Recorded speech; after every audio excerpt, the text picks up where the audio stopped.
Hello guys, इस video में मैं आपको नागपुरी ग्रामर से रिलेटेड समास पढ़ाऊंगा। ठीक है।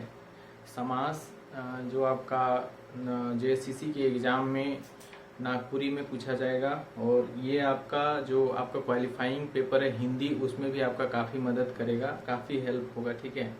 क्योंकि समास दोनों मतलब बहुत ज़्यादा डिफरेंस नहीं है हिंदी में और नागपुरी में, लेकिन अभी जो हम पढ़ेंगे अभी हम नागपुरी के परिप्रेक्ष्य में पढ़ेंगे। ठीक है। देखिए, आपका जो जेएससीसी वाला इंटर लेवल का एग्जाम होता है ना, उसमें आपको समास से मतलब समास के कितने प्रकार होते हैं ये सब भी पूछता है।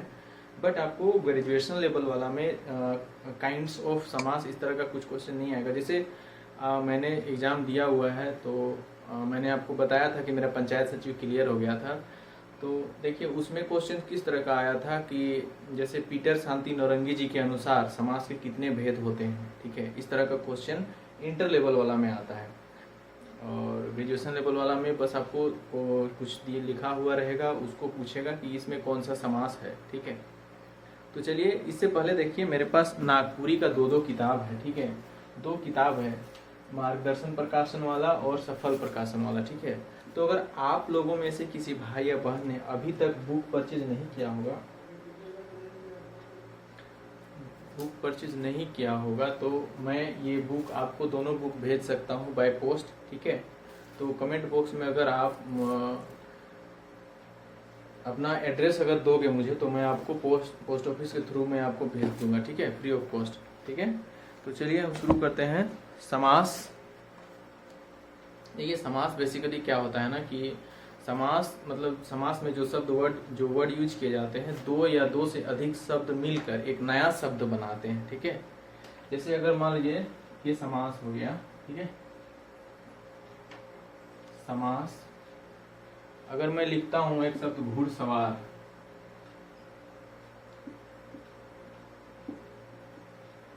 घुड़सवार। ठीक है। तो घुड़सवार में आप देखिए, यहाँ पे एक घोड़ा शब्द भी है और एक सवार शब्द भी है। ठीक है। तो घुड़सवार में दो शब्द है, और ये एक नया शब्द, दो शब्द मिलकर एक नया शब्द क्या बना, घुड़सवार। यानी कि जो घोड़ा का सवारी करता है उसको हम बोलेंगे घुड़सवार। ठीक है। तो देखिए, समास का जो प्रकार होता है, पहला इसमें आएगा आपका, मैं थोड़ा शॉर्टकट में पढ़ाऊंगा क्योंकि वीडियो काफ़ी लंबा हो जाता है, तो फिर आप लोग को भी प्रॉब्लम होता है। इतना लंबा वीडियो आप मतलब देखते हो कि 20 मिनट का वीडियो है, उसी में आप फिर दूसरा वीडियो पे क्लिक कर देते हो, दूसरे चैनल का वीडियो में चले जाते हो। ठीक है। तो शॉर्टकट में करने का कोशिश करेंगे। पहला है तत्पुरुष समास।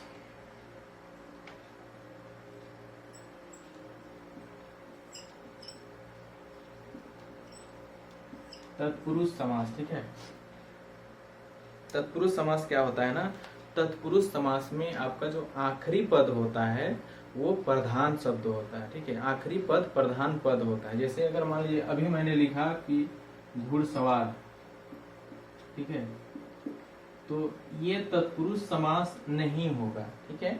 क्योंकि इसमें सवार है और घोड़ा पहले है, तो मैंने तत्पुरुष समास क्या बोला कि जिसका आखिरी पद प्रधान होता है वो होता है तत्पुरुष समास। ठीक है। तो देखिए, इसमें सवार है, तो ये प्रधान शब्द नहीं होगा इसका। ठीक है। तो ये अगर आपको क्वेश्चन में आएगा कि घुड़सवार में कौन सा समास है, तो तत्पुरुष अगर ऑप्शन में रहेगा तो वो मत लगाना। ठीक है। देखिए, तत्पुरुष समास का जो एग्जाम्पल होगा ना, जैसे मान लीजिए आपने वर्ड सुना होगा वन मानुष। ठीक है। वन मानुष,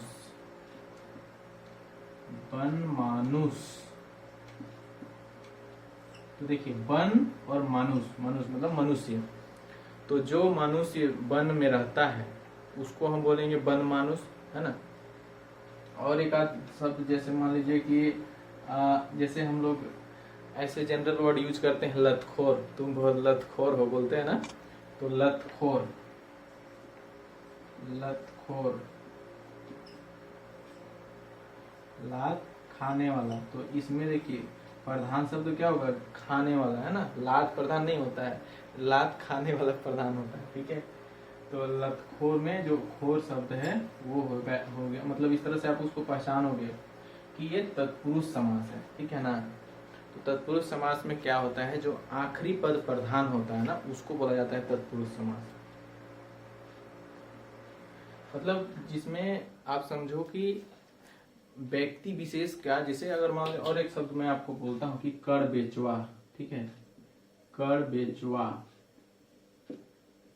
तो देखिए कर मतलब कि जो भैंसा होता है ना, भैंसा, तो उसी को बोला जाता है काड़ा, ठीक है, काड़ा। और बेचवा बेचने वाला, यहाँ पे बेचने वाला प्रधान हो रहा है, इसीलिए ये तत्पुरुष समास होगा। आप थोड़ा सा पढ़ोगे इस तरह से तो आपको आइडिया लग जाएगा, ठीक है। अगला है देखिए कर्मधारय समास।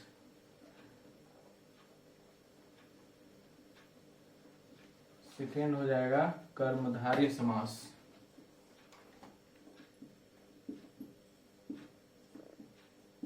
कर्मधारय समास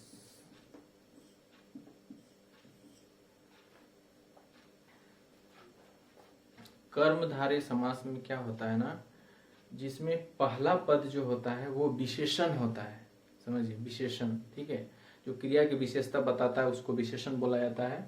तो जो पहला पद होगा ना वो विशेषण होगा। तो जहां भी दिखेगा आपको कि पहला शब्द विशेषण है वो कर्मधारय समास होगा, ठीक है। जैसे नील गाय, नील गाय, गाय तो बहुत है, गाय तो बहुत है, लेकिन जो गाय नीला है ना, जो गाय नीली है, तो गाय कैसी है, नीली है। तो पहला पद विशेषण आ रहा है। अगला है जैसे मान लीजिए, ऐसे क्वेश्चन बहुत आता है आपका, एक घोड़मुहा, थोड़ा अजीब वर्ड है बट घोड़मुहा बोलते हैं, घोड़मुहा।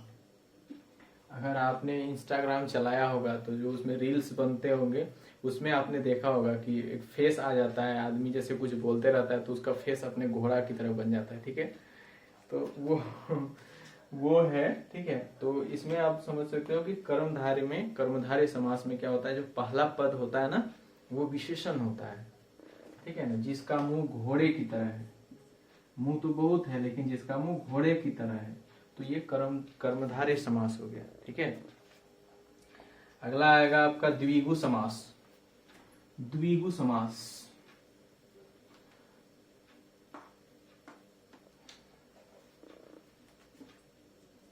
द्विगु समास, द्विगु, ये तो काफी इजी है। द्विगु मतलब दो, इसमें दो दिख रहा है ना आपको, द्विगु। तो ये जो होता है ना संख्यावाचक शब्द होता है, ठीक है। जो द्विगु समास होता है संख्यावाचक शब्द होता है। जैसे हम लिखेंगे मान लीजिए दो पहिया, दुपहिया, दुपहिया, तो दो दिख रहा है ना, दो दिख रहा है ना इसमें। और अगर हम लिखे सतघरवा, सतघरवा आपने सुना होगा, सतघरवा बहुत ही इंटरेस्टिंग शब्द है, ठीक है। बचपन में ना जब हम लोग बहुत सारे दोस्त लोग जब किसी मेरे घर में या मेरे दोस्त के घर में, मतलब किसी के भी घर में 6-7 लोग, अगर 6-7 दोस्त लोग अगर इकट्ठे चले जाते थे ना, तो मम्मी लोग या आंटी लोग जो भी होती थी वो लोग डांटती थी कि तुम लोग घर को सतघरवा बना के रखे हो, ऐसे करके बोलती थी, ठीक है। तो ये है सतघरवा। तो इसमें क्या है, 7 है ना, और इसमें क्या है, 2 है। तो जिसमें आपको नंबरिंग दिखेगा ना वो द्विगु समास हो जाएगा, ठीक है। इसमें आपको नंबरिंग दिखेगा वो आपको द्विगु समास हो जाएगा, ठीक है, याद हो जाएगा आपको आसानी से। अगला है आपका द्वंद्व समास। 4th नंबर है द्वंद्व समास।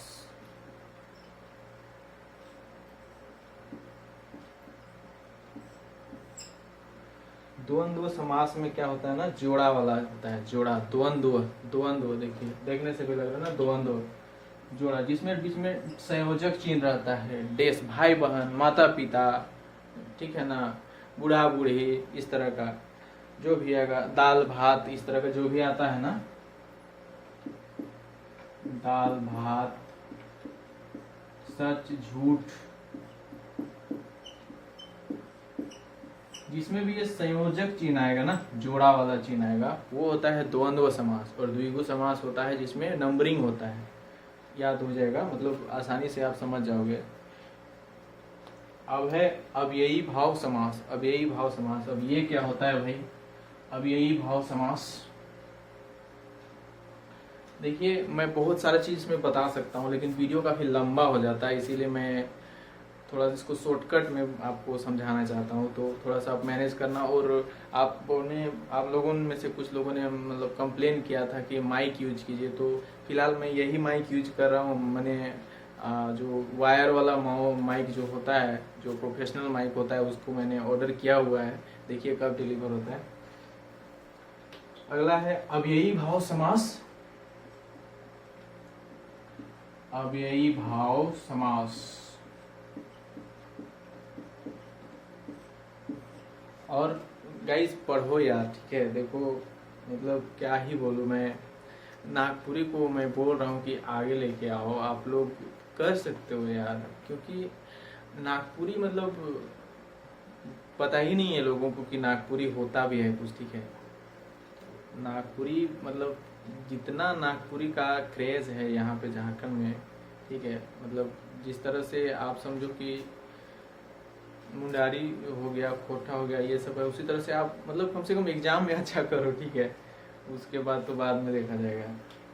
मतलब आप कुछ अच्छा कर जाओगे तो देखो, मतलब बेसिकली क्या है ना कि हम नागपुरी में जिन लोगों ने इतने शोध किए हैं ना, इतने सारे चीजें हैं ना नागपुरी में, वो मतलब समझो कि खत्म है, मिट्टी पड़ा हुआ है उस सब में। तो आप अगर अच्छा करोगे ना तो लोगों का इंटरेस्ट आएगा नागपुरी में, और उससे नागपुरी हमारा उजागर होगा, ठीक है। तो अव्ययी भाव समास क्या होता है ना, तो मतलब इसमें अव्यय का जो योग होता है ना, उससे मिलकर बनता है। जैसे अगर आप बोलोगे कि मतलब जैसे कौन घड़ी, ठीक है, और जैसे हर घड़ी बोलते हैं, कौन बटे बोलते हैं, ठीक है।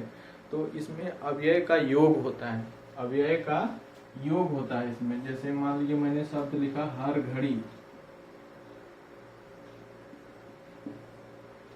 हर घड़ी, तो जैसे इसमें दोनों शब्द जब तक मिलेगा नहीं ना, तब तक दोनों अधूरा है।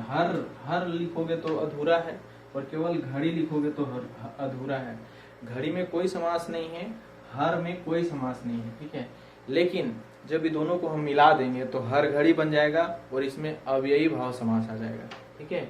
अब एक शब्द लिखते हैं कौन बटे, कौन बटे। कौन बटे का मतलब होता है किधर, ठीक है। तो जैसे अगर आप इसको देखोगे तो कौन, कौन अकेले कुछ नहीं है कौन, और बटे भी अकेले कुछ नहीं है। जब ये दोनों मिल जाएगा तो अव्यय का संयोग हो जाएगा, है ना, अव्यय का संयोग हो जाएगा, और एक अर्थ बन जाएगा कि किधर। कौन बटे का मतलब है किधर, ठीक है। और अगला है नग समास, 6th नंबर है नग समास। नग समास तो बहुत इजी है।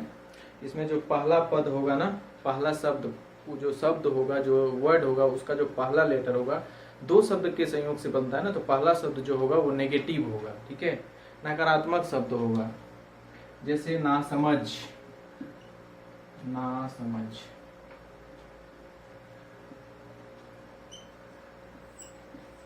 ना समझ। क्या लिख रहा हूं भाई मैं,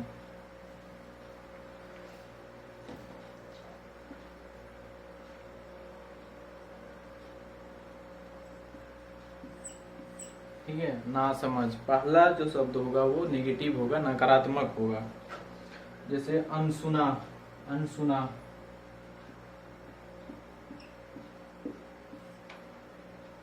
अनसुना हो गया, अनपढ़ हो गया।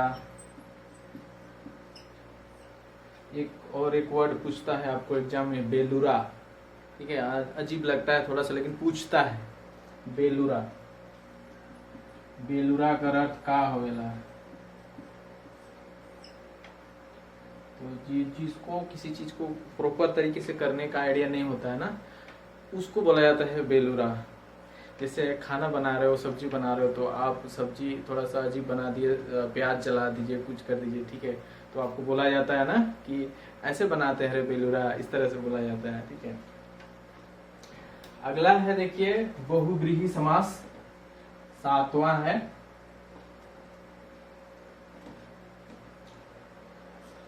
बहुव्रीहि समास।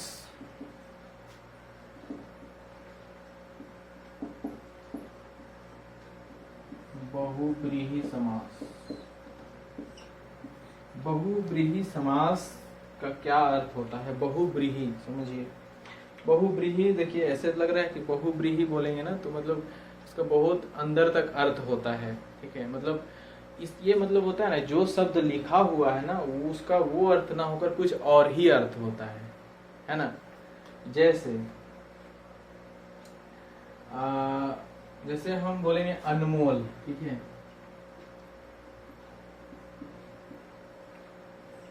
तो अनमोल का क्या अर्थ होगा? अनमोल का अनमोल अर्थ नहीं होता है, ठीक है। एक्चुअल में अगर आप देखोगे तो अनमोल का अनमोल अर्थ नहीं होता है। क्या होता है कि जिसके समान और कोई ना हो, जिसका कोई मूल्य ना हो, सॉरी, जिसका कोई मूल्य ना हो, उसको बोला जाता है अनमोल, है ना। तो अनमोल लिखा हुआ है लेकिन अनमोल उसका शब्द नहीं है। उसका अर्थ क्या है? उसका मतलब है, मीनिंग है कि जिसका कोई मूल्य नहीं है उसको बोला जाता है अनमोल। जैसे मान लीजिए एक वर्ड लिखा हुआ रहेगा कमल नयन, कमल नयन, तो कमल नयन, कमल नयन ऐसे तो कुछ नहीं है, लेकिन जिसका आंख कमल की तरह होता है उसको बोला जाता है कमल नयन। और एक जो बहुत विख्यात शब्द है नीलकंठ, आप जानते होंगे, नीलकंठ, जिसका कंठ, ये कंठ नीला होता है उसको बोला जाता है नीलकंठ, शिव भगवान को, है ना। लंबोदर, लंबोदर भी है, गणेश भगवान को बोला जाता है लंबोदर, जिनका उदर लंबा है, इस तरह से, ठीक है। तो यही था गाइस समास, ठीक है। मैंने बहुत शॉर्टकट बनाया है, मैंने ज़्यादा एग्जाम्पल नहीं दिया और मुझे लगता है कि मैंने उस तरह से समझाया भी नहीं, क्योंकि गाइस मुझे कंप्लेन आ रहा था, ठीक है, आप लोगों के द्वारा कि वीडियो थोड़ा छोटा करो। तो मैं इस ऐसा चीज़ है कि इसमें बहुत सारा कुछ बताने वाला चीज़ है। मैं अगर चाहूँ तो आपको एक ट्रिक के द्वारा भी आपको याद करा सकता हूँ कि बहुव्रीहि समास को कैसे याद करोगे, तत्पुरुष समास को कैसे याद करोगे। तो वीडियो आपको थोड़ा सा हेल्प जरूर करेगा और थोड़ा आपको पढ़ना भी पड़ेगा, बेसिक मैं समझ सकता हूँ इस बात को, ठीक है। तो चलिए यहीं तक वीडियो रखते हैं। और वीडियो अगर आपको पसंद आता है, हेल्पफुल लगता है आपको, तो एक लाइक कर दिया कीजिए। और बहुत सारे जो बच्चे हैं वो मतलब बुक वगैरह नहीं खरीद पाते हैं, तो उन लोगों तक वीडियो शेयर कर दीजिए, ठीक है। मैं आपको नागपुरी में हेल्प करना चाहता हूँ और मुझे विश्वास है कि मैं आपको ज़रूर कुछ हेल्प कर पाऊँगा, इसीलिए वीडियो को थोड़ा शेयर कर दिया कीजिए, ठीक है। क्योंकि देखिए मेरा जो बर्थ हुआ है ना, एकदम समझिए कि देखिए आपको फीस लेके लोग पढ़ाते हैं ना, जो बहुत सारे अच्छे अच्छे टीचर हैं, वो लोग नागपुरी फील्ड से नहीं है। भले ही उन्होंने नागपुरी में ग्रेजुएशन भले ही नागपुरी में किया, लेकिन बाई बर्थ वो नागपुरी नहीं जानते थे, वो सीखे हैं नागपुरी को और आज एक अच्छा खासा फीस लेके पढ़ाते हैं। और मैं मतलब मेरा ओरिजिन ही है नागपुरी, समझिए आप, मेरा बाय बर्थ मैं नागपुरी हूँ, ठीक है। नागपुरी मतलब जानता हूँ, इसीलिए मैं आपको अच्छे से समझा सकता हूँ। कुछ भी दिक्कत होता है तो आप कमेंट बॉक्स में मुझसे पूछ सकते हो। और कुछ अगर वीडियो चाहिए किसी विशेष विषय पर या टॉपिक पर आपको वीडियो चाहिए तो उसके लिए भी आप कमेंट कर सकते हो, ठीक है। चलिए वीडियो को यहीं तक रखते हैं, तब तक आप सीखते रहिए और बढ़ते रहिए, ठीक है। Thank you.